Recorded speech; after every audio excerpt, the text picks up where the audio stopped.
আজকের রেসিপিটি হলো মোচা ভাজা। তো চলো দেখে নেওয়া যাক। খুব সহজ পদ্ধতিতে আজকে এটা করা হয়েছে, একদম নিরামিষ দিনের জন্য পারফেক্ট।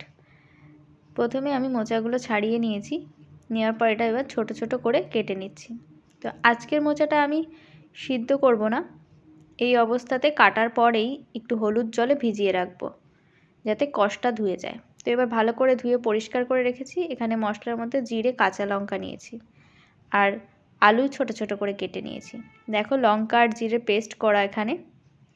প্রথমেই রান্নাটা শুরু করার জন্য দিয়ে দিলাম কড়াইতে তেল। তেলটা গরম হয়ে গেলেই এর ভেতরে দিয়ে দেব ফোড়নে গোটা জিরে।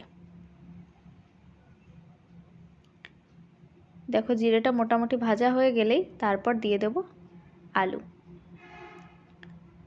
আলুগুলো একটু লাল লাল করে ভেজে নেব।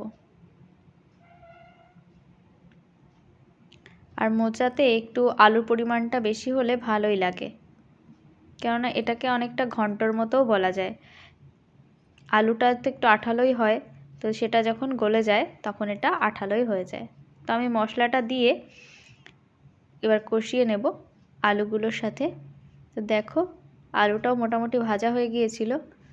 এবার দিয়ে দিলাম পরিমাণ মতো হলুদ।